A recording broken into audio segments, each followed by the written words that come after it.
Everyone, please rise for the flag. I pledge allegiance to the flag of the United States of America and to the republic for which it stands, one nation, under God, indivisible, with liberty and justice for all.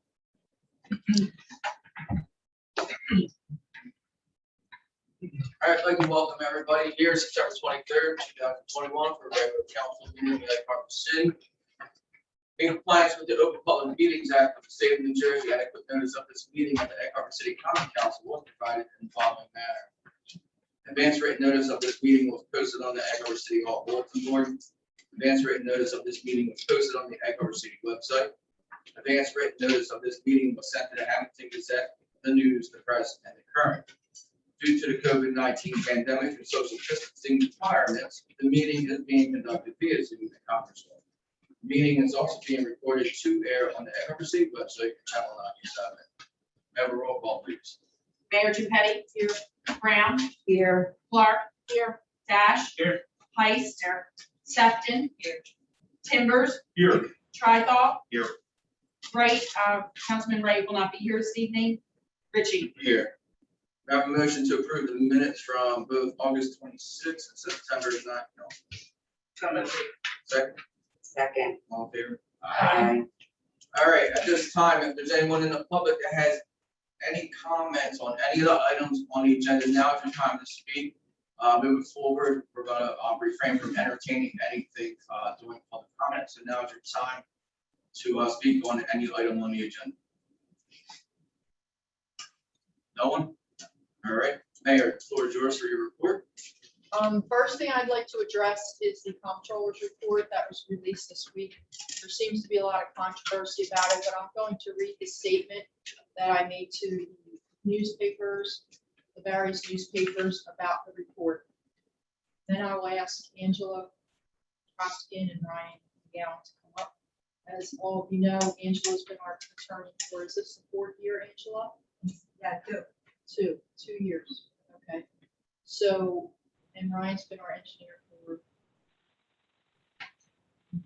company has been over for a bunch of years, right? So, the city has proceeded through the entire WIPA process in good faith. We have been open and transparent with our actions and invited the public to participate throughout the process. We disagree with the OS opinions about the interpretation of the WIPA law. The We're city- just rolling already.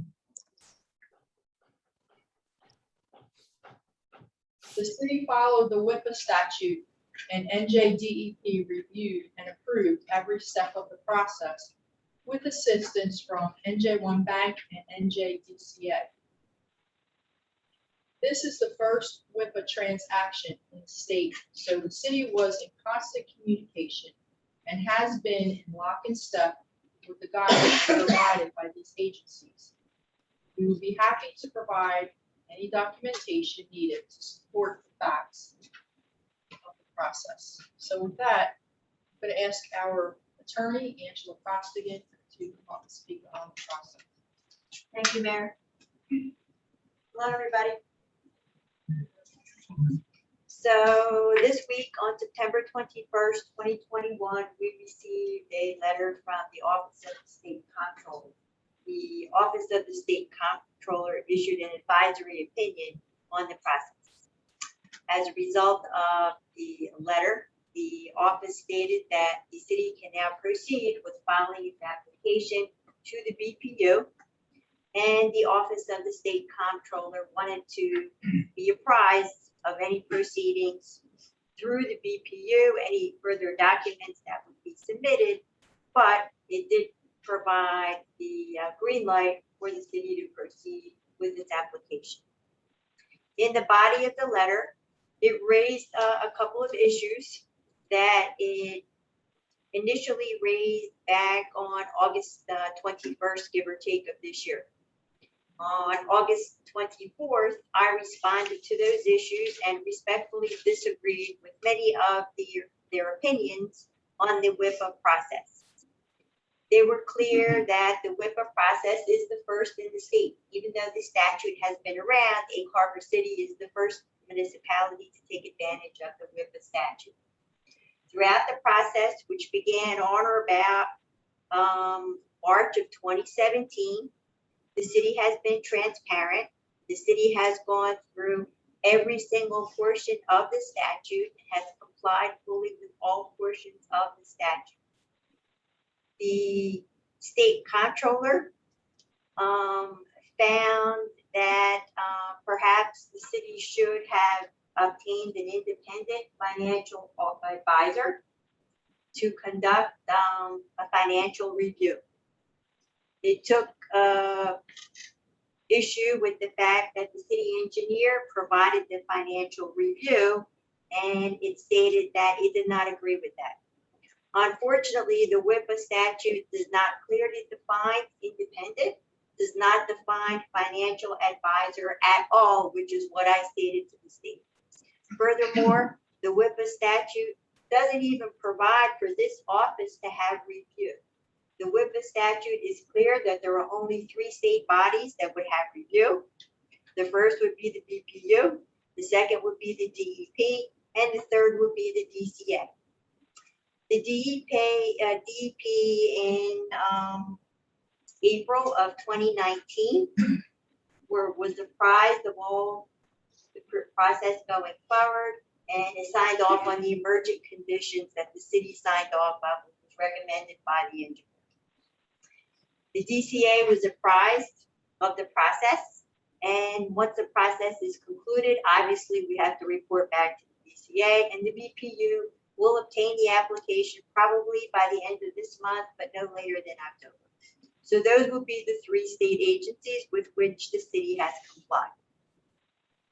With reference to the financial advisor, the state comptroller indicated in its statement that it thought it would be best if the engineer served as the engineering professional, but that the city would also obtain a different entity to serve as the financial advisor without taking into consideration that in order to find the emergent conditions, an engineering study had to be done.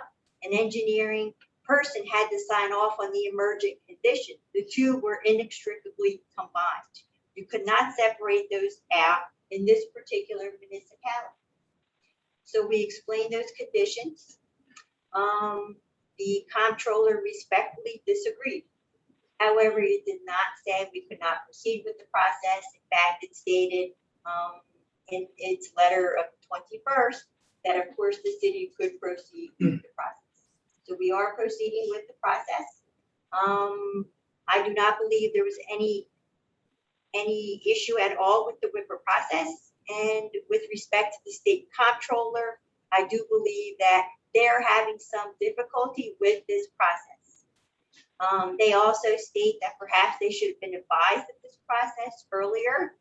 They stated that perhaps they should have received all of the documents before the RFQ was sent out, which would place us around May of 2019, only for the purpose of determining if the emergent conditions were properly decided. They were properly decided. The engineer signed off on it, and the public body signed off on it as well, and the DEP also signed off on it. So at this point in the process, we're good to go. We're proceeding with the BPU. If anyone has any questions, I'm here to answer them. Thank you very much. Thank you. Right. Yeah, I got a little bit. Pretty good job.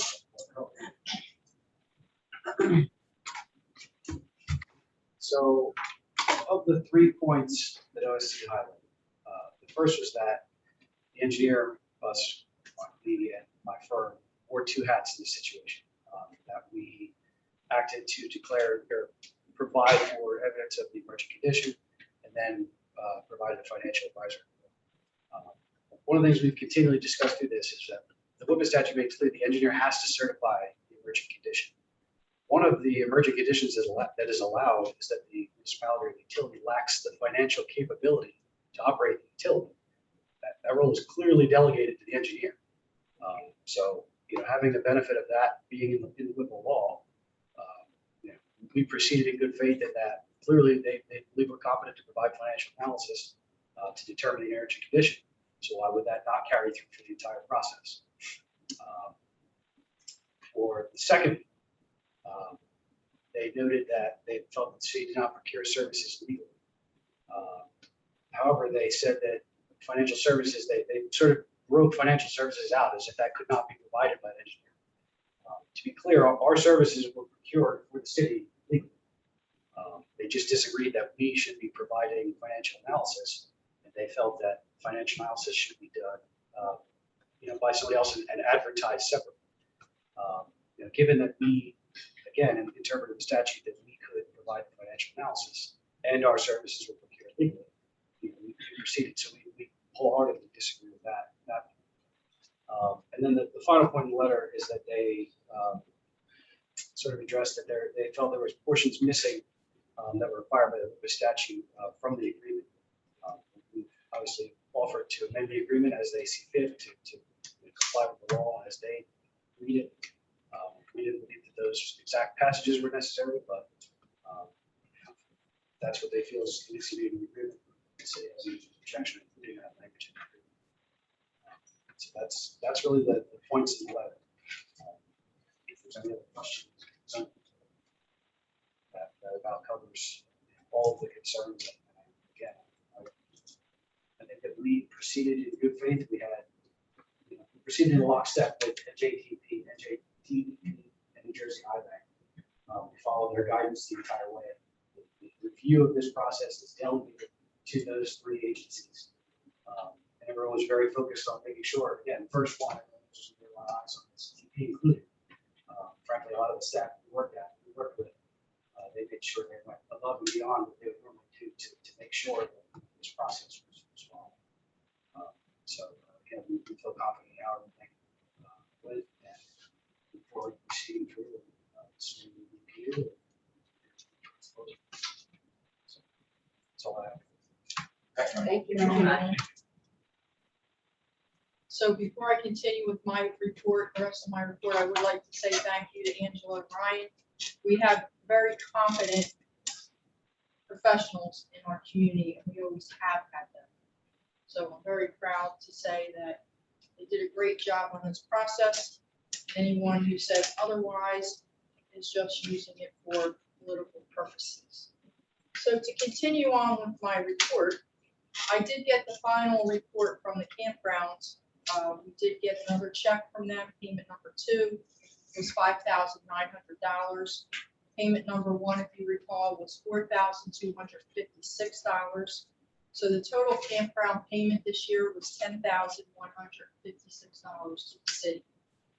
The total sales from lake operations, I won't read it all separately because I read that the last meeting and they did not change since then, but the amount was $105,362. And with the campground revenue, it is $115,518 for the lake. And just to note, that is an all-time record. Our highest was a little over $90,000 on the year that we did not have any rain at all. So good job to our lake employees. Also, I have a resolution, as we did last year, for Knockout Opioid Abuse Day, which is October 6, 2021. I'm not going to read the whole thing, but it is actually just to support the day as set forth October 6th. So, please, the council. Yeah. Have a motion. Make motion. Second. Second. All in favor? Aye. Unless there's any questions, I don't have it. Oh, yes, I do have to bring up the resolution for the new hires at the police department. We did put out a ad to take new officers. We do need 3 at this point, possibly 4. And we did get 8 applications. We have 2 employees who are dual certified at PTC and SLEO2. Those 2 will be moved up to PTC we need, being that we're using the new civil service legislation that's been put forth, we do need to secure it with a resolution, as one of the counties prosecutor there did not actually agree to hire SLEO2s in that type of situation. However, our SLEO2s are dual certified. We shouldn't have a problem with that, but just to be sure, we need to do the resolution, and then tomorrow morning we'll be sworn in as PPC full-time officers. Bill Blaney did prepare the resolutions I just got this afternoon, that we do one for each officer. The first one is appointing Dalton Rosenberger as full-time police officer. The Egg Harbor City Chief of Police, highest ranking officer, has recommending the hiring of Dalton Rosenberger for the position of full-time police officer with the Egg Harbor City Police Department. The City Council has determined that it is in the best interest of Egg Harbor City to make such an appointment to the Egg Harbor City Police Department, authorizing the hiring of a person exempt from the requirements to take a civil service examination from an entry-level law enforcement position. Chapter 52 of Egg Harbor City General Ordinances provides the authority to hire a person exempt from the requirements to take a civil service examination for an entry-level law enforcement position. Dalton Rosenberger meets the eligibility requirements for the title of police officer and has completed basic course for police officers at a school approved and authorized by the New Jersey Police Training Commission. And this would be the same resolution for Justin Cants, but I just need two separate. Have a motion for, Dalton Rosenberger. so, Second. all in favor? Aye. And may I have a motion for Justin? So moved. Second. All in favor? Aye. Thank you. Congratulations to both Dalton and Justin. And then we have another applicant who is now going through the background investigation. It shouldn't take long to do that. And we have two others that we have to verify. I think Mark was on that today, right, Mark? And we'll go from there once we get clarification on some of their certifications and intentions that they have. We'll proceed with hiring more people that we need. And I have nothing else. Thank you. Thank you. All right, moving into our committee chair reports, to start with Councilman Chacko, Safety. Councilwoman Vice with Highway and. Parks and Playgrounds Committee, we need to find a date. Pastor Bruce contacted me to dedicate the swings. And I know Candace was interested. So I don't know, do you talk to her to find a date? We're supposed to do the fence, because that was through the Rutgers grant, and then the swings, which was through the road grant. So they want to do it at the same time. I'll reach out to both and see. The other thing is on highway, I talked to Keith today, and there was a sinkhole started at St. Louis and Arago. Keith can give us a little more information on that. We got a call the other night. Police department that there was appeared to be a starting of sinkholes. Sorry, which one's spot? That's okay. Happens all the time. So Tuesday night, we got a call from, I believe the police department called in to dispatch. We had a basketball-sized hole in the intersection of St. Louis and Arago. When the on-call guy went out there, he realized it was about 5 foot deep, 6 foot deep, and about 6 foot around under the pavement. So we do have a old storm drain crossing there, which is a rather big storm drain that has fixed. In fact, the sinkhole was right on the edge of the previous patch last repair, which is typically where you find them. So that night we just saw cut the road, dug everything out, and then filled it back into basement fillings. We have it blocked off right now, even though it's safe to drive over, just so kind of slip their way down. And we're in contact trying to get our emergency guy out to take a look at it. So also to try to video line to figure out exactly where it is. So Thank you. Thanks, Keith. Moving on to code, Councilman Dash. So nothing for code, we should have reports by the end of September. Mayor, do you have anything for utility? No, just what we covered with the process. I do have American Water here tonight. Mark, do you want to say anything and introduce your staff or whatever? Sure, I'd be happy to. Thank you. Absolutely. I'm Mark McDonough, I'm the president of New Jersey American Water. I have with me Dave Forcino, who's our regional and senior director, and Steve Bishop, who's our council. And we're just very committed to the city and look forward to moving forward with the process to speak to you and bringing great service to the city of Anchorage City of Lakeview for 2.8 million New Jersey today. Thank you very much. Thank We you. appreciate it. Absolutely. Does anybody have any questions for Mark? We're happy to answer if you do. They're here to answer any questions people may have or.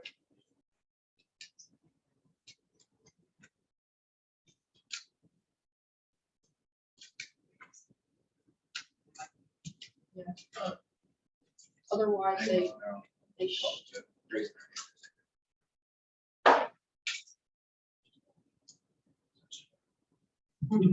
Hi. I know you do. Moving on, licenses and ordinance, Councilwoman Brown. We had an ordinance meeting on the 16th of September, and I believe that Angela's gonna go over what we discussed in the ordinance meeting. Councilman Timbers, land use.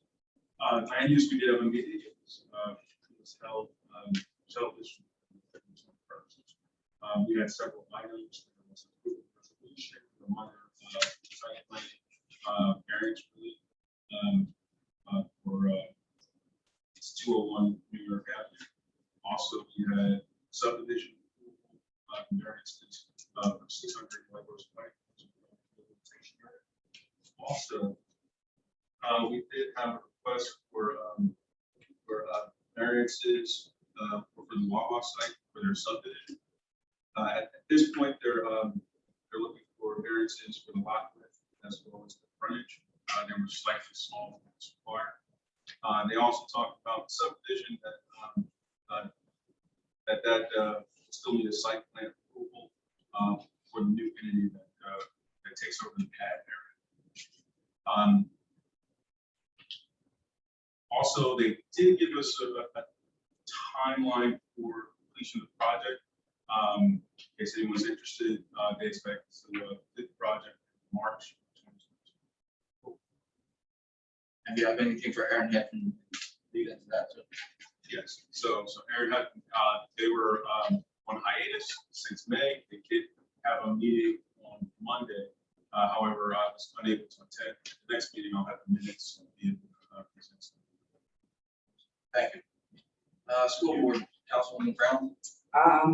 The only thing I have is the school board has called a special meeting for Monday, September 27th at 6 p.m. at Hillcrest, which I will be in attendance to, and I'll report back on the next council. Thank you. And Meg, anything to? Awesome. Thank you, everyone. Moving on, Director Emmer, public safety report. Mark Johnson.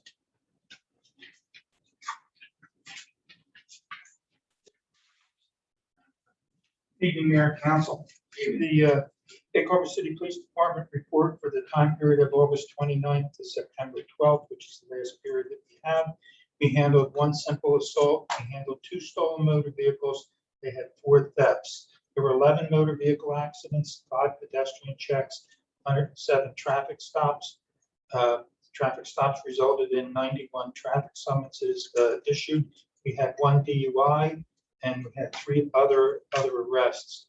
We handled 3 business alarms, 3 residential alarms, criminal mischief, 10 domestics. As you see, we have a lot of domestics, 10 follow-up or 28 follow-up investigations.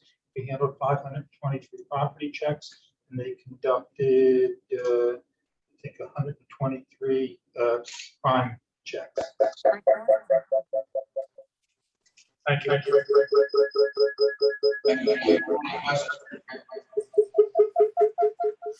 Thank you, sir. That was a nice movie.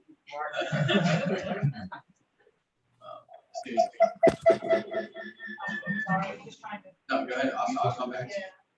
City clerk, thank. Yes, I have a couple things. First, I would like to add on a resolution I just got from the Sergeant Alwyn, her sign off on a liquor license transfer from Leatherheads, an applicant has applied to do a person-to-person transfer for that license and submitted it back in, I think, the end of July. So the paperwork has been complete and the backgrounds have been done and they're ready. The Sergeant Alwyn did sign off on it. So I was just wanted to see if we could get it added on so we get the process moving because the gentleman would like to purchase the building and move forward with reopening. So the resolution has to go to the ABC. Yes. to complete the process. Have a motion. So moved. Second. Second. Roll call. Right. Call for a vote. You don't have to. Brown, Yes. Clark, Yes. Dash, Yes. Heist, Sefton, Yes. Timbers, Yes. Trithol, Yes. Ritchie. Yes. And I just wanted to update you on a situation we've been dealing with in the clerk's office with the nutrition center, Lafayette Firehouse, as some of you may know it. We do a few groups operate out of there. Senior center being a big one with their lunches and out of there 3 days a week. There are several other groups that use it, Lafayette Filters, AA, I think Al-Anon, what do you call it, Al-Anon. We have had some issues. We did reopen it since COVID in June.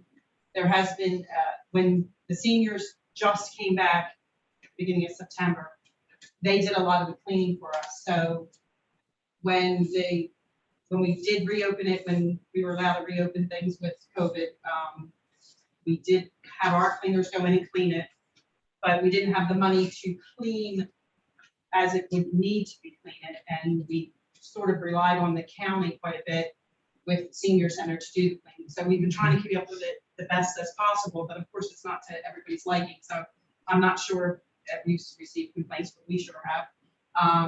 So we're trying to address that. So it is a work in progress and the seniors started using it back in the beginning, right? Right. Okay.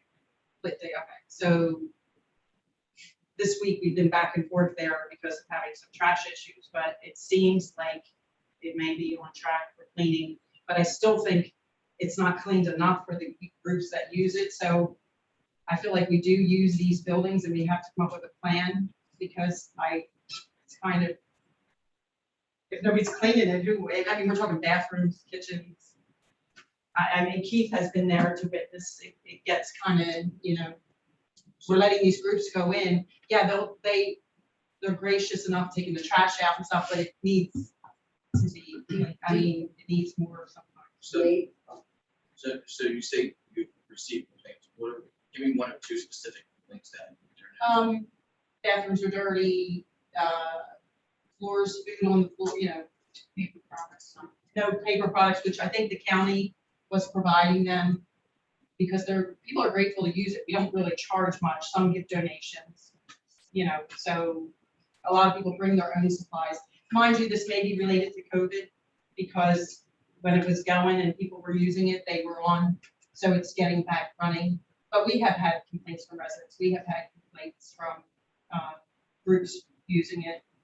So I didn't know if they're reaching out but we are trying to take care of it. But it is, I mean, Keith can vouch for it. Like it is a big thing. Like that's a big old building, that air conditioning, heat, and we kind of ignore it a little bit. Would you agree? Yeah. I I do. We have fixed some stuff, but, again, I don't want to shout, but. Yeah. There's a lot of acid leaks in that building. Unfortunately, a lot of the brunt of it comes back to the clerk's office through the county representatives and the other group representatives, but we're trying to maintain a safe building for them as well, as far as distance, setting tables to the CDC guidelines, and then you just have another group that comes in and breaks tables. Unfortunately, the senior group, they're not able to do the table, so it becomes a very repetitive thing. But we have done some cleaning this year. A lot of people cleaning, it cost a lot of the junk out that had to be gone. There's probably some more that should go. We've prepared some air conditioning units there. It's just the bathroom complaints. It's very antiquated building. It needs some updating inside. It's not as if things aren't functional. They may just not be aesthetically pleasing, but they are clean. usable and safe. It's all. From what I'm hearing with the complaint, it sounds more housekeeping. Yes, so, than actual detail. so we were hoping with the county being back in, that the county would clean after they left, if they had served lunch there, like they have. So they were sending their cleaners after. I don't know if this is a written agreement we have to clean it, because it really didn't seem like it was, because we spent a lot of time with I them. think they used to, if I remember correctly, years ago, they first, then they just decided that they wanted to provide it themselves, so the county started that. This week. Years ago. But like the type of cleaning they're doing is taking out the trash, sweeping the floors. Like I'm thinking we may want to, as a city, do the deep cleaning a little more often. The only thing you can do is get the cleaning service that does City Hall. That's what we do, that's what I mean, we have. that's the only thing you can do. If the county's not gonna do it, somebody's gotta clean it back. It's either gonna be Public Works or it's gonna be the cleaning service that we have. No, I mean, that's who's. I mean, the city. I mean, Public that's who Works, we sorry. had do it, but I mean, I tried to get a little more, but there is no. So that's what, Not budgeted this year. but I'm like, I feel like we We were really having can't to say it's not let budgeted. really if we're use using bill. it. Like it has to be. So is Well, there yeah, any it's way like- they might spend out an already fee for people to come and clean it? What's that? Well, we have a cleaning service. We have a cleaning service that does City Hall, but authorizing them to do that what do they charge to clean that? It is more. Do we have, the groups that use it know that they have to be compliant with the CDC? Yes. And they can't move the tables, they have to leave everything where it is, and if they do move the tables, I mean, we can say, They're supposed to put it back. right, we can say you can't move the tables, we're not there to see them move the tables, but they need to be back where they were when they found them. Well, we found out this week who the people that put the rules in warrants. So, that's what we, I'm on with them county this week. Right, the other trick, kind of figure, the other weeks, it's gonna be. It's not the other groups using it, it's actually the seniors moving them around for bingo. So, yeah, so, They let the seniors in there. I thought you said the seniors could. but I mean, that is all tables, like I told all the groups, we can't police it. Right. You know, I mean, they're aware of that. It's their groups, they need to have their rules. I mean, we put up all the signs we want, or don't move the table, but they do whatever they want. I'm more concerned about the cleanliness of the place, because that falls back on the city. So, I don't wanna like keep digressing, right. but, I just wanted to bring it to your attention Yeah. because it's, one thing that pops in my head is any kind of community outreach we have maybe for individuals that need community service hours, bring them in, maybe, it's just an idea out there. we did stop using community service workers due to the insurance Oh. company for liability purposes, but I'm just curious, what do they charge? Maybe if we can, I mean, we just had them doing that one time. We weren't even doing that do it monthly, we're not gonna do it. since June. But I mean, prior to that, we didn't even do it. And we asked them. No, I'm saying even when they were using, it, we were just letting the We county never use. used to really get, we did a lot. Well, I think like you said too, maybe once they get back to the swing of things, maybe it's maybe. Credits, we can start being more regular cleaning. They were the ones who told us that they were cleaning it. I would at least like to get our city people there once a month.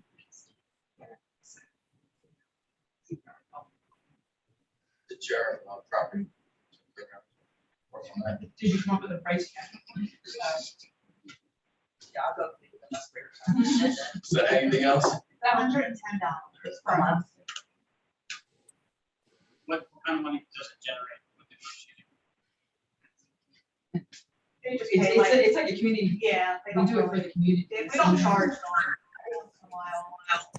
Somebody would Say, donate. hey, give like a donation of like maybe $100. And actually, some of these groups probably would say, we'll contribute, you know. The county pays like for the senior, but it's like $1,000. Actually, that's like a trash rate person, I think. Okay. Reference goes in their trash. Whatever on that. I just figure Egmont City, we have enough bad press, we don't need people talking about our town, that we have filthy senior centers. Yeah, yeah. No, that's understood. Like I said, it sounds more of a housekeeping issue. Yeah. For the people that, not more. See a problem with having them go in once a month and play that, and also letting the groups know that when you come in, how you find it. That's how it done. happens. That's, And I know you guys have done that, but Part of the issue too is they say they did, and the next week they said they did. so they record each other. They came in the rooms like, they're all always. Yeah. They're Maybe always we recording. need some kind of checks. But What? the needs might go to check. No, they check on each other, but Well, maybe it takes it. Check this. Yeah. That's it. are you saying we can clean it? I can't memorize that. for Oh, no, myself. no, I thought you said it sounded good to do that. Once a month. I don't see a problem. Yeah, I think we should keep them monthly for now. I mean, that's Do we need authorization or anything? No? Well, we haven't been done. And can we have, I know it's probably a pain, but we have the cleaners, let us know when they get in there, what the condition of the building is. Are they doing extra to, you know what I mean, so we know, are the people I think it's using better to it? keep that in-house. Yeah. Our cleaners, a lot of them don't speak English. yeah, I don't know how you would ask, like, you know what I mean, they're there to clean, so. Well, I know, I cleaned, I worked for the casino, I knew walking in one room, if somebody was a slob and left their sandwich there, and walking in another room, if they cleaned up and pulled, the you know, the This would blankets be a up on their big bed help when when they we left. can at least reel it in a little. You know what I mean? So if they come and they say, we're doing extra work because it's being left to pigsty, then we know to go back to the groups that are using it. That's what I'm saying. I'm not, you know, just for them They to. really have anything, there's something, you know what I mean? The biggest impact on it is the seniors who use it 3 times a week for bingo and lunches. That's the majority of the majority of the usage.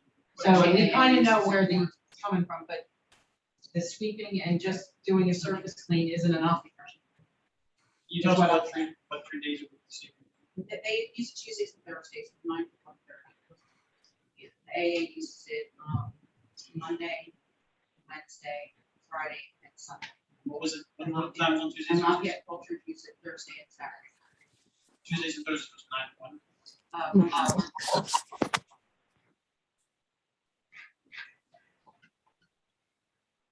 Thanks, man. Appreciate it. Wait, I have a question. Sure, go ahead. Did the county ever update on the West Nile? Or we had the issue No. with, no? No, they said they could only contact us if there was another positive. Yeah, and if you need me to talk to the cleaning people, I can. I wanna volunteer. You know, it did come to my mind, like, you know, you got it for a reason, you know? What'd you get? What'd you get? I just have, I had an email council, the Historical Society reached out again that they would like to proceed with using the internet, you know, getting the equipment to share our internet, so. Anybody have any issues with that? Any questions regarding that? I'll make a motion. I'm sorry. We did have issues the last time because it was how do we monitor what they're doing, and it's all going through that was why we did do it a few months ago. Right, I mean, I'm not an IT expert, Me either, So, that's but why I have honestly, like, 22 we year have old daughter getting on Wi-Fi. my phone. like, people, anywhere you go, you could use Wi-Fi, so I don't know that it makes that much, you know. Can we just double That's check like with the only- IT and make sure? Yeah, I mean, he basically said the same kind of thing, like, he didn't say that, but he said, you know, if someone goes on a site to get information, it could come back that it happened at like the city building, but it's not. What he said. Exactly, it could come back word. Our public work license in IT. So we just had 3 hours of IT and training yesterday. So we talked about Wi-Fi in class and city computers in class. So if it's done on the Wi-Fi network, it can be traced back to the city. But if it's not done on a computer, that site was visited on a computer, and it explained to us, no matter how much you try to erase something, if it was done on that computer, it can be found. On a Wi-Fi network, it can be proven that it wasn't on the city computer. So let's just say someone was utilizing Wi-Fi. It's not gonna come back and be proven that it was, you know, Jody at her desk, so to speak, or Jackie at her desk. It can be proven that it was an outside source that utilized Wi-Fi. So just And I think it will Thanks only for be, that it's not, it's basically gonna just be the handful of their employees using for mostly for genealogical research and. No, it's on the usage part we understand. I think it's more of a security, safety, and security measures that we're working on. I personally have no problem with it. I mean, the only other thing is, are they all gonna have their own individual logins, or is it gonna be a blanket login? What's it, any idea of what they're looking at? Set up, I mean, honestly, like, if they're gonna do it, like, I don't say it's on them, but would be their network, we would just be using the internet, like, we wouldn't have access to their network, we wouldn't have access to our network or anything like that. That's fine. I mean, I'm not trying, but either No, one way or the other. You don't three things.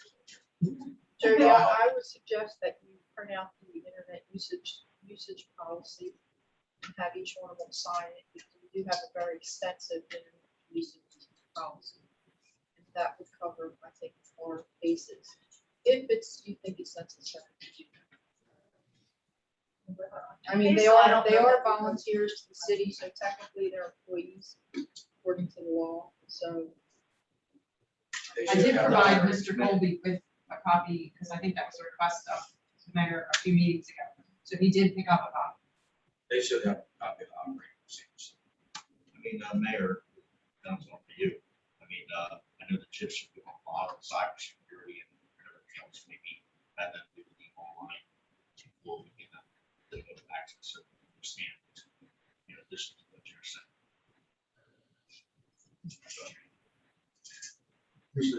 Well, I know, Again, this would be, they're not on our network, so that is all, this is just the internet access, so, I mean, I understand what you're saying, like, if we want, I understand, I understand. But it's better for us to not have eyes and not have. So, anybody have any questions or is there concerned about? Do you want me to run it by the Wardenburg? I didn't. All right, motion, allow it to move. Second. All in favor? Aye. We can go with that. City Attorney, action? Yes. Angela, you're up, city attorney.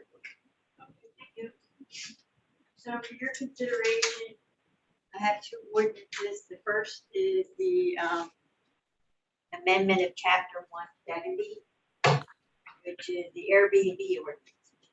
So at our ordinance meeting, the council decided that it would be best to regulate the Airbnbs within the city instead of prohibiting them completely.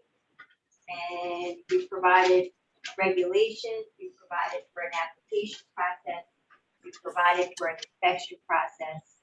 The application will be an initial application fee of $250 for the first time, and then thereafter it would be an application of $200. And that would need to be done every year. Then we provided for inspections twice a year, and this would be incumbent upon the applicant to procure the inspection.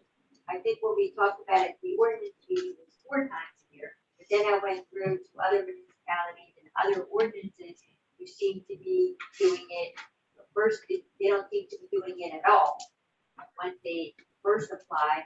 So I decided perhaps it'd be best to do it twice a year to have better compliance and also less onerous for the inspector. There's a pretty extensive process for application. They have to provide for insurance. They have to tell us where the cars are going to be parked. They have to tell us where the trash is going to be. They have to tell us who's going to rent. That we have a record of who's in there in case there's an emergency. They have to provide the name, address, email, a telephone number of a person 24 hours a day, 7 days a week, for whatever period of time they're going to be renting. This is only applicable for renters of 28 days and under. It does not apply to long-term renters. Anyone have any questions? This is just for introduction. Well, I would say that everybody on this board should ask themselves, would they want to live next to an Airbnb before they proceed with this ordinance? Second, I think the ordinance was written very well. Thank you, Angela. It was quite thorough. However, I have concerns with enforcement. we have a hard enough time trying to enforce our rentals to come and re-register every time there's an occupant change, and even to register as a rental. So that's another consideration that has to be thought out, because enforcement is going to be quite difficult, even though there are fines and fees and registrations and everything bundled into the ordinance. And I know there's also parking. There's a section, I think it was 9, that addresses the parking, which is again unenforceable because it's a public street. I've already had these problems with abandoned cars on streets in front of residents' houses that police cannot do anything if it's about registration. So I don't know if there's any case law on that with Airbnbs. And most communities now do not want Airbnbs in their community. However, the other consideration I think is just judging by what we had through the COVID. We had people coming to Egg Harbor City and actually camping and probably renting places to get out of New York City. And that was a health concern. I'm not saying that COVID may or may not come back, but certainly disease is also a consideration when people are trying to escape a place that is rampant with COVID or some other sort of disease.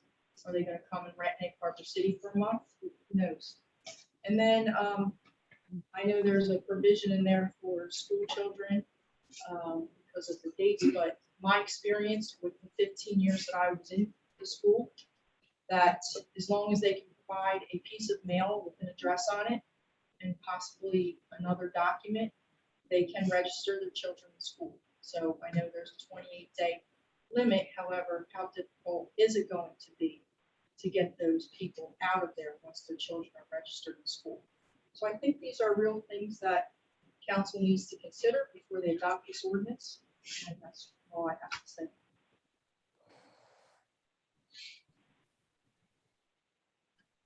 I will say, I have rented Airbnbs.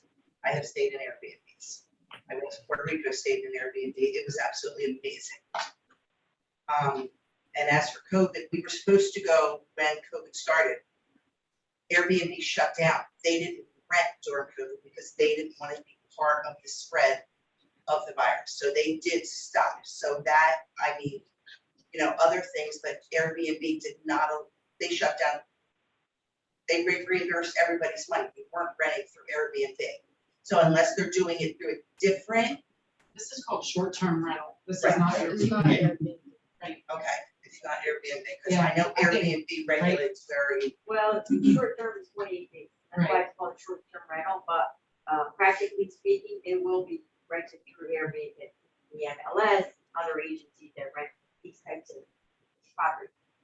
I just know from experience, that's why I said that, because I don't want, oh my God, COVID's coming and all the, I know from experience that they did shut it down. So, They could use other things like Verbo, right? Different Yeah, I think agents don't have to necessarily just be but I think they all shut it down. I am, Airbnb. Right, okay. No, because, I'm just saying this is Right. through short term. I mean, do they have to, even with this ordinance, does it have to go through one of those? It Is that- doesn't it could be have to, private what it rental, has to right? do is have people register it with the city. Right. If you're gonna rent your property, you have to tell them Right. about it. You have to It's tell just a them it's in different there. kind of rental. And we do have 60% rentals in Egg Harbor City as it is, just FYI. Can you, is there a way to not have it at all, or do you have to entertain it? You can't not have it, right? Waiting, short-term rental. We don't have an ordinance now. No, I'm just saying, are you allowed to say you can't have short-term rental? We did it Prohibited? Yeah, prohibited. But yeah, there are municipalities Oh, that there are, prohibit it, okay. and I it's didn't- entirely, yes, there are. Carly, a question? Yes, do we include anything for occupancy? I stayed in a short-term rental. And one of the things is they charge, they can charge per room, but they can also charge for your occupancy. And so they'll throw some couches in there, they pull out beds, they'll increase the fee. I didn't put anything for occupancy because I think it's even more difficult to regulate. I thought it'd be best if we want compliance to make it straightforward so that people are encouraged to file their application communication, otherwise it may not be. I'm just saying it may be something good to have an occupancy limit, or a limit based upon a standard of occupancy. That way, that would have some effect on parking, for instance. Like if you got guys, they come down, they want to have a party, and they want to just get as many people as they can into a house. Because there was an instance, I think it's in North Jersey, this parties during COVID, they're trying to get to 400, 500 people in one house. And to avoid that, that kind of runs. I think if you go through one of the agencies ask you how many persons are going into the house. And then when you register it with the city, you have to tell the city who's going in there. And you have to make sure that everyone is, the applicant is 21 years of age, and you have to tell them how many people are not 21 years of age. So in that respect, they kind of do regulate occupancy. I just want to add something. At that meeting, we did kind of bounce around pretty much every idea that has been thrown at us about this ordinance. We entertained a lot, and we kind of left it up to Angela, kind of fine tune it legally wise. But we did think of all of these things. But at the beginning of COVID, we also passed the ordinance to ban short-term rentals because of COVID, because we didn't want people flocking here.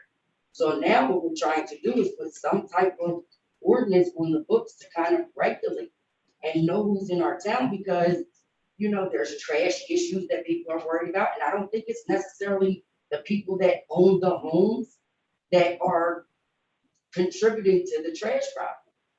So if you have people in there that are forced to, you know, abide by some type of rules instead of just having a free-for-all, that is only going to be beneficial to the city. We need to know who's in our city. We need to know how long they're in our city. We need to know where they're staying. That's what we put this ordinance out there. I believe the ordinance was in public property, which some were in agreement that people should be allowed to camp anywhere they'd like in Egg Harbor City, if I recall correctly. So they were camping behind the firehouse at one point in time to get away from COVID in New York City.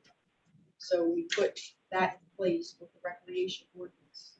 Correct me if I'm wrong. I think there was consideration for that. I think there was consideration for Airbnb ordinance to prohibit it entirely. That's the first time I heard it was in regards to people camping behind wherever. That's the first time I've heard of anybody camping. Yeah, there were people in the train station and there were people behind the firehouse. I think they were I never heard about it. Okay. So hopefully everyone sitting up here will take everything into consideration when we get number 19 on the agenda. When it comes to the introduction of this ordinance. Angela, do you have anything else? The other ordinance is to amend chapter 198. This talks about swimming, the tube issue with the swimming. So I put in there an all designated swimming areas, the mayor recommended, which is a good idea. And prohibit swimming on watercraft device, boats, boards, floating device, or tubes of any kind when the lifeguard's not on duty. I think that covers everything, and hopefully people don't float in the river with their tube and say they're not swimming. This ordinance states in all designated swimming areas. That's right. Now, where are the designated swimming areas in our lakes? It's in the roped off area, Mark. So Only in the this roped only off deals area. within that roped off area, the North Beach. It No, doesn't it deal with. deals with the whole thing. Pardon? It deals with the whole thing, but North far as Beach what I read. is prohibited anyway. They're only allowed to swim in designated swimming areas. Right, and this ordinance says in all designated swimming areas, they can't be on floats or anything like that. It doesn't say about non-designated swimming. Well, the whole lake you could swim in except. No, for it's the not. north The whole area. lake isn't a designated swimming. You can swim in the summertime. The swimming in area the is the swimming part area that that's the roped floats, off. the floats walk over, right? That's the designated swimming area. Yeah. So this deals with that area that is roped off. No, It doesn't deal with the North Beach, it doesn't deal with where the bridge is, it doesn't deal with the other side of the lake. No, it That's does. what I'm reading, unless I'm reading it wrong. There should be a definition of the designated swimming area in this word. Is this taking away, somebody taking their kayak, and putting it on the other side No. where Dylan's dock is and fishing? I don't know, is that a No, designated it's swimming not. area? No, it's not. This is not a designated swimming area.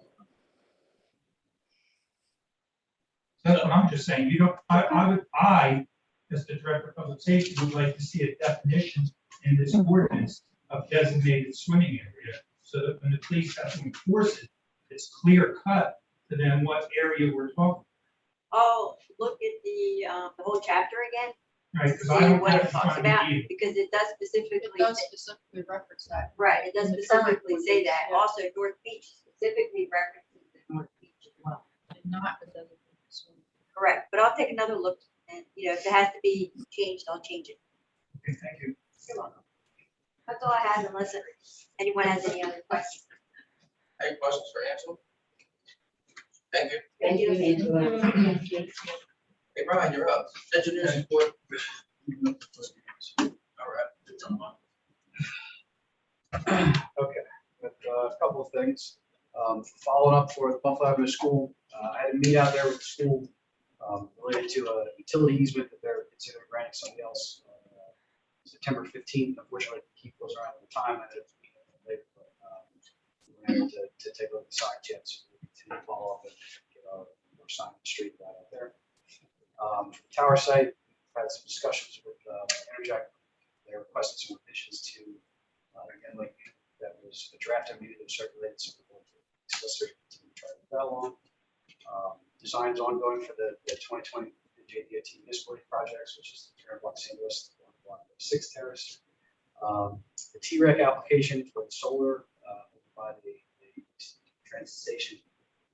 We got the approval for that today, so that's a good place to be. That was the funding for that program is significant compared to the follow program was going to be. So that locked in our rate, so we'll continue to work with them and move that project forward. Atlantic Avenue, we did get the finance permit for that project, so we're trying to stay in construction meeting. DOT down, we do that DOT project. New Orleans Avenue subdivision, we did start that, we're doing office work now. So we're trying to get that turned around as quick as possible, to get the finance application like that. The former Acme site, Ray Persia, the owner of that site, was moving forward with his installer of the wall. Still progress, but he approached me and asked if council would entertain him revising his redevelopment area to include cannabis cultivation or other cannabis related uses as possible with his site. Currently, we're zoned for just the industrial park area. But one of the recommendations of the land use board was that council also consider cannabis related uses in development areas, which this is. So he wanted me to bring that back to council. Whether you want to enact that now or if it's the redevelopment debate, we'll discuss it further.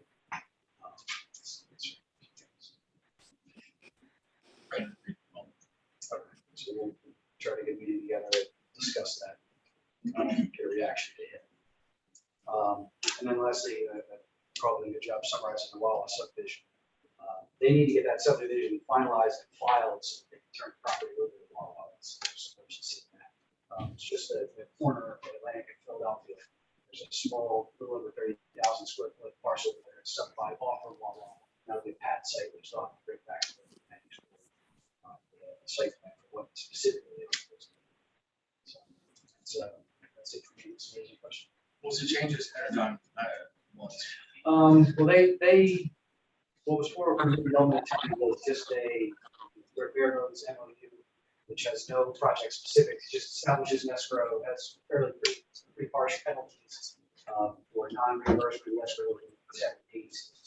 So they essentially said, look, can we get a little flexibility here? That timeline is way too short. It takes time to move money around, so we don't want to feel like we're going to have to work about under 6 to 8 days late to replenish an escrow. They wanted some more project specific things in there. There's communications back and forth of where we're trying to go with this. So they were looking to try to get sort of the use identified in there. They're trying to have some indication that they will be identified for library landfill, which we talked about with previous developers. Sure understood. But they were looking to have that in the agreement, so they get years down the process and say, oh, no, we're not gonna do that. So they're just, trying to look to expand and not just have that bare bones. So, for some reason, they asked to go back and forth. Something that's more direct, addresses the site instead of just a generic. Guys, any questions? 300 block of Liverpool. Yeah, we looked at that a while ago. There was flooding, I believe, along the curb line. Concrete and asphalt was busted up in front of the curb line. Yep. And water lays there for an extended period of time after the, we looked at that and just fixing that issue was gonna be like $40,000 to $50,000. Okay. So previous times that has come up, discussion with council was always, all right, well, let's try to get that into one of our future streets that we're doing. Because you can do the whole block for 200,000 or you can do a little piece for 50. It generally makes sense to do the whole thing. Well, to my recollection, Ryan, that council voted to bond to do that project and never came to fruition. I believe we did. We had the whole 300 Liverpool Avenue here, and the council agreed to bond to do that project. It was, I'm sure it's on record. Yeah, I believe we did give an indication that we would try to hold the funds to do that. And it never came to fruition after. I don't remember how many years ago. It's probably like three or four. Yeah, it was a while since I went on that. Yeah, it's definitely, I would say now it's maybe about like 5 feet wide. And Off the curb. it's Yes. really No, bad. I mean, it was bad years ago when I looked at it. I mentioned that. Yeah. So the 200 block of Washington that I've Yes. lived on for the last, since 2005. Yep. I have replaced so many tire-related mechanical issues. Sure. Dude, I'm only 5 feet tall. If I get out of my car with sneakers on, guess what? My whole foot goes into the puddle. The puddle stays there for days. You can't park across the street because that pothole is even worse. It'll suck your whole car up. So, after, 16 years, Trust me, I'd love to pay them all, but at $200,000 a pop, it's difficult. So, we try to prioritize it. no, because I heard that we were doing the 200 block. Correct. So I'm that, just trying to get a time frame. that was the 2022 state aid application, municipal aid application. So we haven't gotten notice that those applications have been approved yet. We're expecting that in the next couple weeks. Once we have notice, then that starts the process for the proposal design.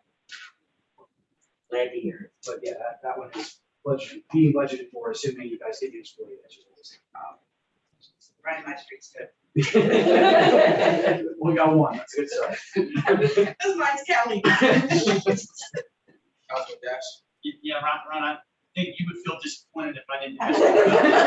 Chicago. 400 blocks of Lake Chicago. Yeah. Like Chicago. Is that a designated We still haven't gotten anything back. I know Lisa reached out to DOT separately. I don't believe you got an answer either, correct?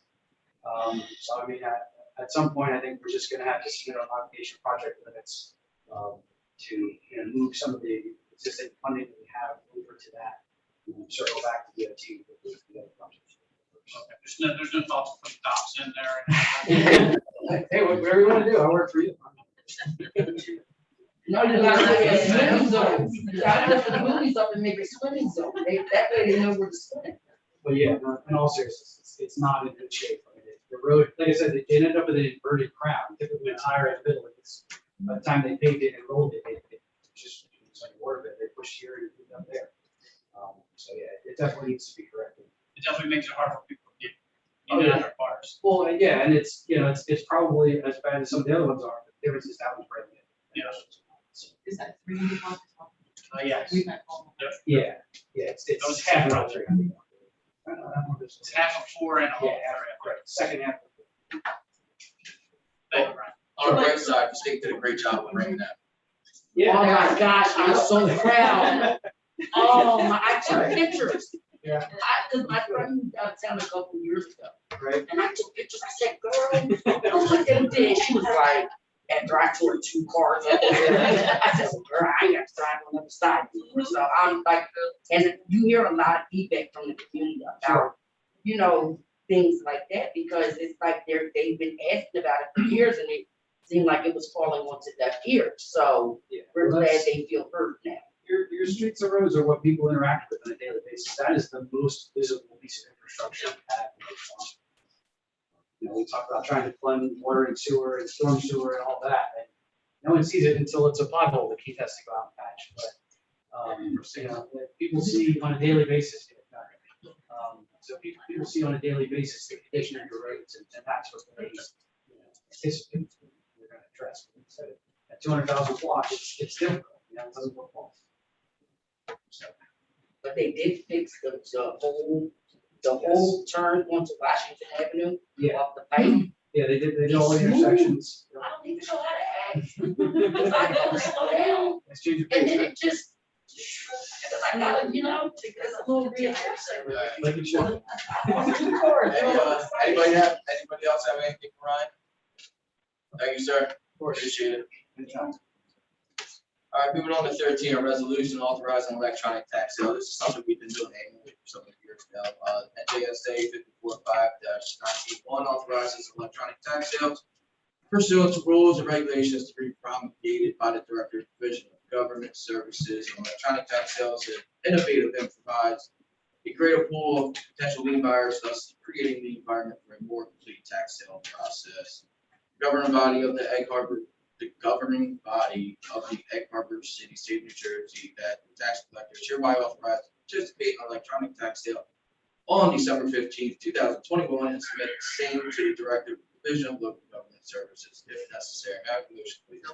This is exciting here, just to let everyone know, last year, first year, it was really a great, it was, we had so much less than what we, I think, because it's like, it really opens the door to a lot more people. All right, I have a motion, have a second. Second. All in favor? Aye. Thank you. Moving on to a resolution authorizing reversal of delinquent balance for bankruptcy charges. This is in relation to a lien was sold at a tax sale on 12/20/2016, tax sale certificate 16-48. It's one to pay tax and utility charges in the amount of $6,526.36 to Tower DPW. Property located at 515 Philadelphia Avenue has since been foreclosed on by Tower, and the special charges are no longer collectible. By Mayor and Common Council of Egg Harbor City, New Jersey, that special charges for the property located at 515 Philadelphia is in the amount of $2,631.02 be reversed. Is there any questions or comments with this? So we just, that we can't collect. Is that what we're doing? Yeah. Yes. There's no other questions or concerns, may I have a motion? Second. Roll call, please. Brown, Yes. Clark, Yes. Dash, Yes. Heist, Sefton, Yes. Timbers, Yes. Trifle, Yes. Ritchie. Yes. Moving on to resolution, rescinding resolution 157, 2021 from the last meeting, the lien premium to a sheet to Egg Harbor City authorized September 9, 2021. The other day, we received a letter from the lien holder's attorney stating that they are entitled to this money back because the bankruptcy proceeding starts extending the foreclosure date timeline. Any questions or comments about this? If not, may I have a motion? Second, please. Second. Roll call. Brown, Yes. Clark, Yes. Dash, Yes. Heist, Sefton, Timbers, Yes. Trifle, Yes. Ritchie. Yes. Moving on to a resolution approving accumulated absence for Patrolman Richard Parko. City Police Officer Richard Parko resigned as of September 6, 2021. And has accumulated absences to be paid out as follows: 96 vacation hours, 75 comp hours, total of $3,584.16. Any questions or comments? Have a motion? So moved. Second. Roll call, please. Brown, Yes. Clark, Yes. Dash, Yes. Heist, Yes. Sefton, Yes. Timbers, Trifle, Ritchie. Yes. Moving on to a resolution authorizing the award of non-fair and open contract for water and landfill lab testing. Orphans QC, this is a repeated annual thing, correct, Jody? This is for, it's a kind of a purchasing that they do. Work pretty much every year. They do our landfill and lab testing. Like they try to obtain other quotes just to make sure, but around your ACUA with the only one I can get hear back from and they can't provide all the testing. Anybody have any questions? Not may I have a motion? Second. Roll call, please. Brown, Yes. Clark, Yes. Dash, Yes. Heist, Sefton, Yes. Timbers, Yes. Tricol, Yes. Richie. Yes. All right, moving on to 18, an introduction of ordinance number 13, 2021. Taking into consideration what Director Emmer had requested with being more specific when it refers to designated swimming areas. Do we want to move forward with this and have that amended for the public hearings or table until? Can we move it forward and adjust it? I think we should move forward with it and have it adjusted after the introduction. I introduce it, let her fine tune it, and then reintroduce it, I guess. Just want to put it out there. So moving forward with ordinance number 13, 2021, amendment chapter 70, code of the city of Egg Harbor. May I have a motion? So moved. Second? Second. All in favor? Aye. In regards to this, may I have a motion to advertise the notice of introduction in the Hamilton Gazette on September 29th, for a public hearing on October 14th. So, Second, Second. all in favor? Aye. And again, I'll ask the same question with number 19, the introduction of the ordinance amending chapter 198 of the code of the city of Egg Harbor. Would we like to move forward, taking into consideration everything that's been brought to the table, or do we want to table it to look at it more in depth?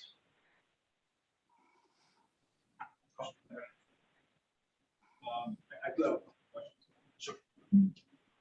Is the intention to make this purely for owner occupied?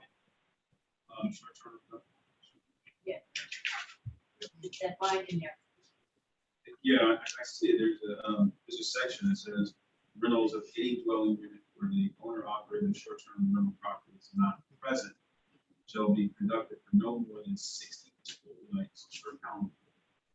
Each night in excess of this limit shall be considered a separate violation. Are we sure that's permissible to limit the property? Yeah. If everyone feels comfortable with this, taking into consideration that everything been brought to the table, may I have a motion to introduce? So moved. Second, Second. all in favor? Aye. May I also have a motion to advertise the notice of introduction in the Hamilton Gazette on September 29th, 2021, for public hearing on October 14th, 2021. So moved. Second, Second. all in favor? Aye. All right, moving on. I have a motion to pay the bills. Second. Roll call, please. Brown, Yes. Clark, Yes. Dash, yes. Heist, Sefton, Yes. Timbers, Yes. Tricol, Yes. Richie. Yes.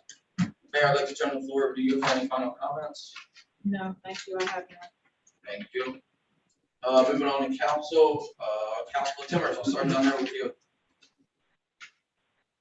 Any final comments? Councilman Trifle? No comment. Councilman Dash? I'm good, no, thank you. Councilwoman Sutton? I do. I had a parent approach me about putting in a handicap sign for his children on Washington Avenue. And he asked a couple times and he hasn't gotten anywhere. So I'm gonna let Councilwoman Brown talk about it more on the street. So, I believe it was last year, I brought to the attention of council the issues that go on the 100 block of Washington Arago, and the issue with, Washington and Beethoven. At that time, I voiced my concerns because right at the corner of Arago and Washington Avenue, there's a house where there's several disabled children. And the rate of speed at which people drive, either coming across the park, coming up to that stop sign, or the way they drive up Arago, somebody's kid is gonna get hurt. And I don't wanna see that happen.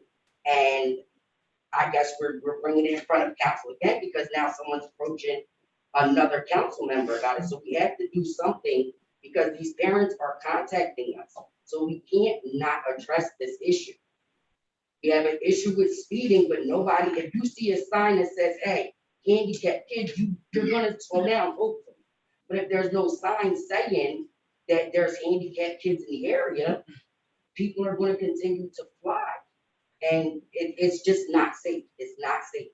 So I understand where he's coming from as a parent, because, you know, it's. The procedure normally, they would send a letter to mayor and council and to bring it to the clerk's office, and then we would filter it out to the proper department, and then it would come before council. I've never heard, you know what I mean? I haven't said, like, maybe tell them to submit, whoever's requesting. What happened was he asked, he asked, He came Somebody- to council? I don't know, he said he came here. To go to Trent. Trent sent him back and said, no, it's either Which the one is like township or a the sign city. on the, like a sign, like a, Handicapped children. Yeah, Okay, so- Yeah. I don't even know, are they regulated? Yeah, so there is a provision for warning signs anytime there's a condition that unexpected fires should be broadly interpreted. Typically seen for children play, deaf child in the area, things like that. So you can post signs like that, they're not really right for this. Something that council. We don't need any kind of truth, correct? That's the kind of violation. Do you remember not too long ago, we had a gentleman, I believe it was on Zoom, that was complaining about that part of Erica. And he asked that we do something, I believe. Yes, and I believe, Public Safety Director Emmer did a study. Yes, it did, and then council voted to put stop signs on it, and we made four-way stops at Arago and. We did that. But the house in question is at Arago in Washington. We have, if I remember right, that in Arago and Washington, there's a terrible hump in the road that slows cars down. Before the hump, there's a house. Okay, And in that house, there are, to my knowledge, 3 disabled children. And sometimes you'll have somebody getting out of a van with the one kid that's in a wheelchair, and you have to, you know, like, watch out. I've seen people almost hit the people. Like, you know, we have to put something there to let them know that there's handicapped children right there. Because I'm afraid somebody's kid is gonna get hit. Okay, so what it sounds like is, we're going to need contact information first and foremost. Name and number and address, obviously. As Ryan stated, there's really no major oversight on where, how, and when to place a sign. Yeah, so, we need to talk to him, see what he's looking for, because there's variable different handicap signs you can put up. You can put up the blue and white, you can put that child, you can put handicap child, you can put a whole, and there's an array of handicap signs that are out there that can be utilized. So once we make contact with him, get a written letter of request, I guess you could say, then we'll move forward, and I really don't see an issue with that. I don't think anybody else does. I can make contact with them, I know both families, I have the kids in my Go to the tax class. office, see who's looking at. or I'm willing, if you put it up with me, to go over and see. All right, Mark, I can do that, I can tell you, you'll know exactly who they are when I say it, so.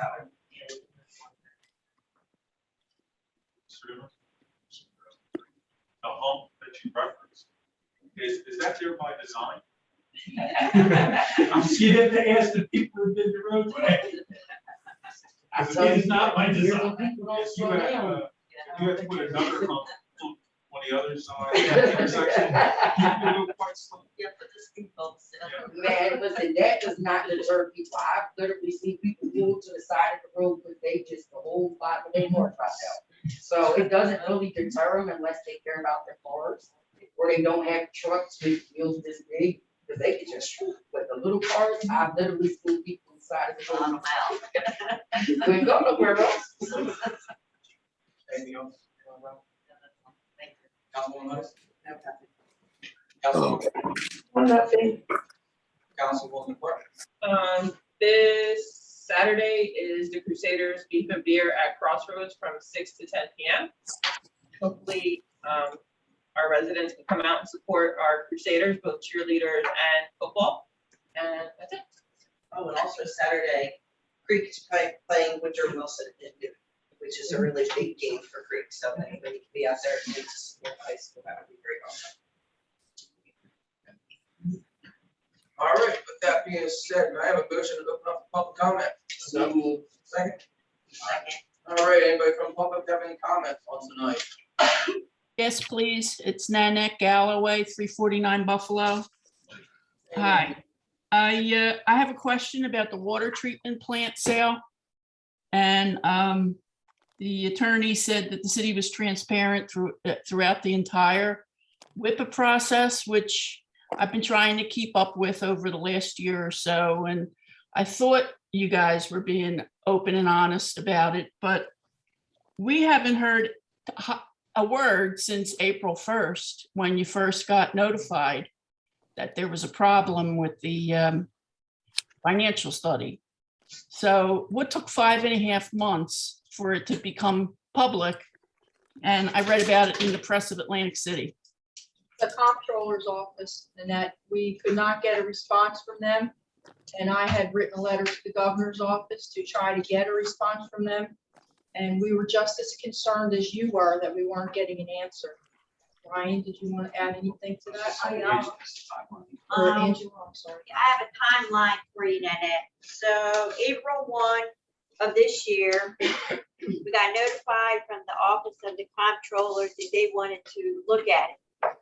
So since that was the first notice we ever got, we gave them everything.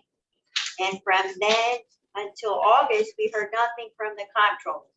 So the mayor wrote letters, she called, I emailed, I called, and I tried to push it along as quickly as possible because there was nothing to do. We couldn't do anything. Well, let me stop you. Let me stop you for a minute, because if the comptroller wanted an independent financial study, why wouldn't the city conduct that as soon as they asked for it in April? In April, they didn't want any such study, and it's not that they want the study. It's an advisory recommendation. They said perhaps way back when, in 2018, we should have gotten an independent advisor study. So we wrote back in August and told them the engineer served that function because nowhere in the WIPA statute did it specifically require an independent financial advisor.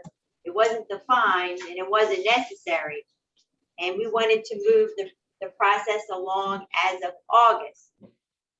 So they said, okay, we want you to respond in writing. So I responded in writing. And then finally, they gave us their recommendation in September. So that's the time frame. So why wasn't it made public that you were doing all this since April 1st? So in its letter of August 10th, 21, the state comptroller told us that we cannot make this public because they're still doing their investigation. Even though I tried to call them and say, look, we want to tell everyone. And they said, no, we have to complete our investigation. And so respectfully, I responded. And then in September, they made their recommendation public, which is the time frame we can make it public. So I should be sending Oprah requests to the state and not to the city for documents. I mean, I asked for documents, and I do have the September 21st letter from the comptroller, I guess it is. Yeah, we have that too. So the city is most likely going to give you the same documents that the engineer gave them back on April 26th, which we all have. So you're more than welcome to open. Well, I'm really not, I'm not concerned about the engineer and the work he did and your work and all that stuff. I'm just concerned that you have to be transparent about this stuff. And if to me, if you were notified on April 1st, which was 5.5 months ago, that there was a potential problem, that it should have been brought up at a council meeting and discussed, and that we're doing this, or we're not going to do that, or we're sending a letter saying we're not going to do this, we're not going to do that, whatever the process was since then. It's Well, just- Nanette, I disagree that you're talking about a potential problem. The only letter we got from the office of the comptroller was that we'd like an opportunity to review. That's not a potential problem. That's a request for review. I know, I'm just concerned about, me as a taxpayer and a ratepayer and the citizens, delaying the sale of this property, of this water treatment plant is hurting us financially. And God forbid this deal should fall apart. I think that it is really important for the council to be totally transparent about everything, regardless of what the state says. I know there's problems with the state. You got 10 different entities you're dealing with, and none of them talk to each other. I mean, I deal with this all the time in my writing, so I understand all that. But it should be coming from the dais that we have this issue that we're trying to work out, just so everybody knows, because I can't imagine how many times people have asked you and me and other people, hey, what's going on with the water treatment plant? And all we hear is, oh, it's fine, it's fine, it's going to happen, it's going to happen. And here we are, it's almost the end of the year and it's not sold yet. And we won't have the benefit of that benefit in 2022, which we need some tax relief, All right, thank you, Nanette. Ryan has a response for you. Yeah, if I may, we were, as Angela pointed out, on April 1st, we got a request to submit to OSC. We provided them with information. They made numerous requests over the next couple of months, and we provided them with information, but they gave us no indication of anything until that August letter that we received, in which they were explicit that we were not to disclose it to the public. So we had no opportunity to present anything to the public. I brought up when we submitted in April that OSC requested information, we provided it. I said numerous times, we provided information for OSC, we're just waiting to hear back. At the prior council meeting, I said, we have not received a formal response from OSC. We have something, we're working with them, but I was not able to disclose the contents of what that letter was, or exactly what we were working with them on. As far as the release, we got the letter 2 hours before they posted it on their website. So it's not like we had ample opportunity to discuss it, prior to them publicizing. So, I mean, we did the best that we could, but I mean, frankly, we didn't have any information. And once we did, they told us not to talk about it. So we didn't have the opportunity to do anything other than what we did. Well, one thing I want to add, Nanette, is we're pleased now. We're very pleased, and American Water is probably even more pleased that we're able to now proceed to the BPU as quickly as possible. But remember, once it's at the BPU, they have a whole other 90 days to look at it. And so hopefully if it's submitted by the end of this month, October, we'll have resolution much quicker.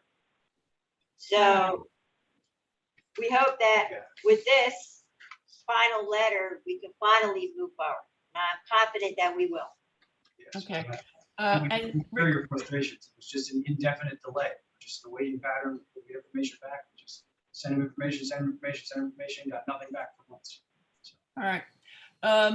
Regarding the meeting, it's really still very difficult to hear what people are saying. It's like I hear every other word. It's not coming across. Like I didn't get what was happening with the Acme site. I don't know if you could just rehash that a little bit. Sure. So Ray Persia, the owner of the site, contacted me and asked if the city would consider a cannabis cultivation. Oh, okay. Other cannabis use for the site. Okay. I went further to say that one of the recommendations of the land use board was that city council consider those types of uses in redevelopment areas, which this is. Okay. That is a redevelopment area? It is, yeah. And is there a redeveloper's agreement for the property now to turn it into that car thing? Yes. There is. Yes. But he doesn't want to do the car thing anymore. Now he wants to grow pot. Switch their own, I guess. It's like Trocky saying, I want to make boats and grow pot. Let's just bring that up.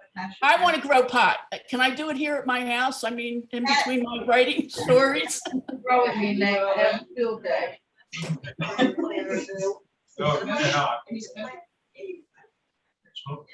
All right, all right. Do you have anything else on that? No, that's it. Thanks.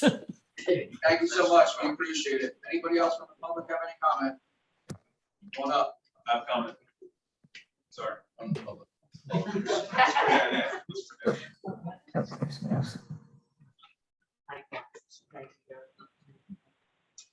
Thank you for everything that you do here. I just have a few questions. First, I'll just start with, on that same thread. If everything goes as planned with the water company, what would the soonest be that they would take effect? So under the statute, what the statute, Board of Public Utilities has 90 days to act on the petition once it's filed.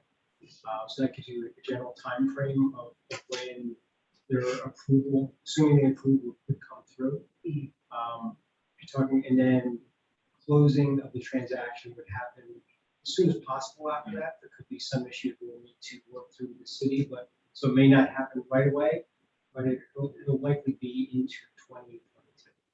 Into 2022, soonest month, like in 2022, January or something? I think you could say best case scenario would be early Q1 of 2022. So there's a chance the BPU asks us to tweak some things in the agreement. That's why it may not happen like instantaneously after they approve the petition. Thank you very much. The other thing I wanted to ask was about Wawa, just a little bit, Ryan. With the subdivision, and you saying they can't start Wawa until they subdivide it? So just contractually, the way that it works is they prepare the site and they turn it over to Wawa. Right. So they can't turn over the whole site to Wawa because the Wawa sort of owns that portion, or is in control of that portion. They're trying to subdivide that corner lot off, which will be a future pad site, which they have indicated their negotiations, which they obviously could not disclose. But once that portion is subdivided off, they'll be able to turn over the remaining portion of the property to Wawa, who can then proceed with the construction. So they don't actually have to have someone in there, they just have to subdivide it. Correct. So that's what we're waiting for at this point in time, subdivision. Yeah, well, and get the utility straightened out and all of that other stuff. We're on the That cusp hasn't of been, it. No, that all of that is now resolved. So we're on the that's cusp of resolved. that. So now all we're dealing with right now is the subdivision. And where are they with the subdivision? They were just approved Tuesday night. So then they should be they'll be filing it, yeah, probably later this week or at some point this week or early next week. Thank you. Sure.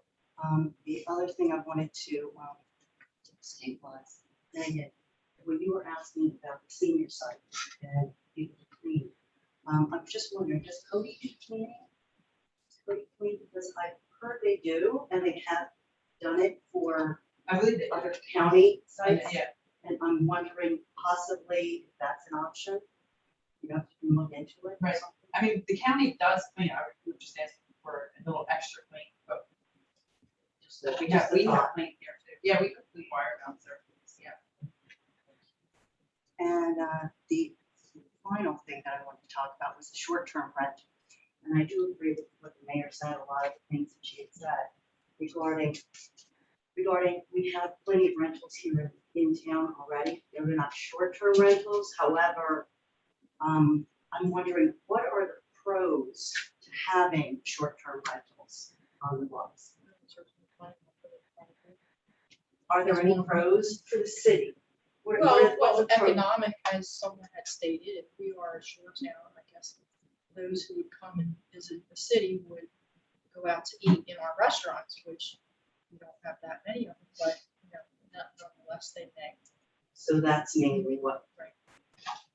But the cons to it would be, do you think there'd be more cons than pros to it, having short-term rentals? My thoughts, I mean, I feel, I mean, I know a lot of, we dealt with Airbnb. We actually were in someone's home. It wasn't like we were just in a motel, we were in someone's home. So when I go to somebody's home, I'm gonna take care of the way I would take care of my home. Now, not everybody lives by that rule. Right. But, you know, that's what it would be. Okay, we're going on vacation, so we're gonna rent our house for 2 weeks for somebody to stay here. You know, they're gonna pay the fees to the city, and then they're going to actually get them all set, which is gonna help to cover their vacation. So I think that's what the whole process of the short-term rentals came about. You know, how you have, okay, I'm gonna go to Europe, you come to America, let's switch houses. That kind of thing, Oh, I know, I've definitely patronized them as well. And, I was just wondering about the Egg Harbor City, for our town at this point in, Egg Harbor City's, moving forward, let's put it. I don't know if it's the most beneficial as far as I'm concerned. All right, I just wanted to put that on. let's take, If I could add another approach to it, is it gives the residents or the taxpayers an opportunity to generate some income. If there's people that have some economic hardship, so it's supporting the residents' ability to generate income from their own property. And I think we should be very careful when restricting people's rights. So that's kind of my point. I think we need to control it as best we can, but we need to be careful because people should have their own property rights.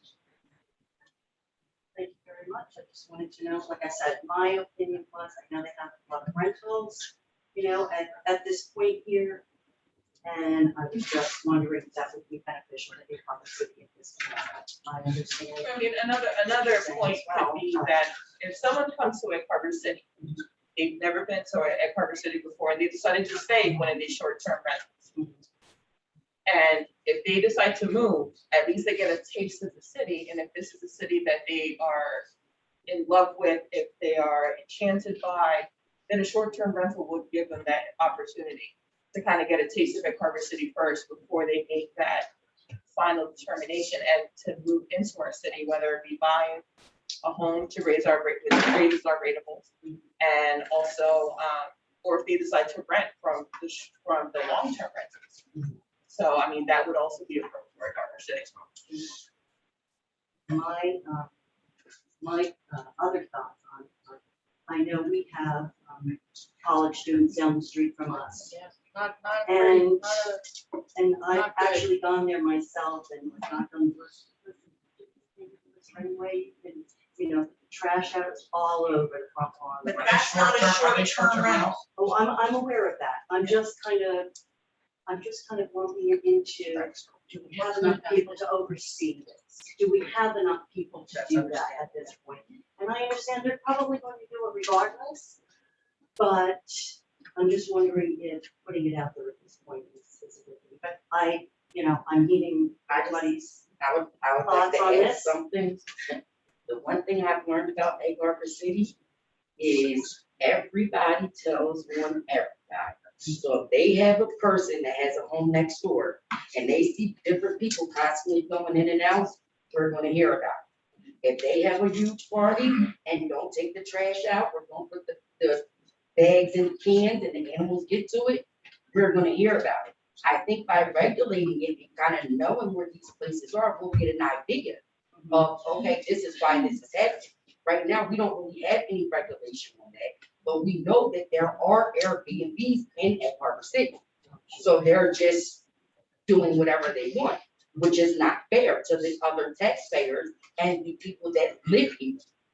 So that's where we came up with the ordinance to kind of, because everybody's complaining about the trash, everybody's complaining about the noise. So we gotta try to figure out where it's coming from. So if we have no ordinances in place for certain things, how can we limit it down?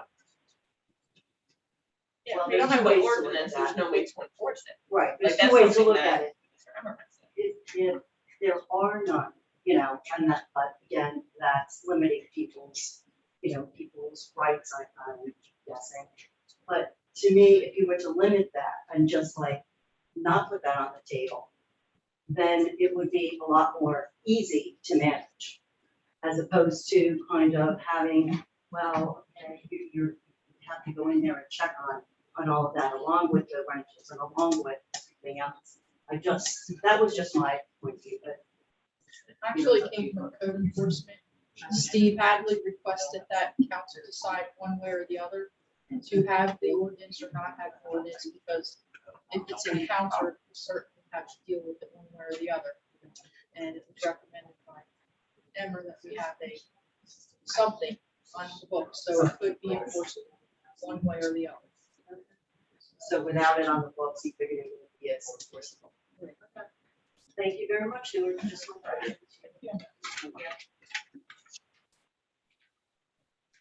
going to open up to the public, but we're going to have to close out this meeting due to a medical emergency here. Take order. So, Mayor, you want to adjourn? Second. All in favor? Everyone have a good night.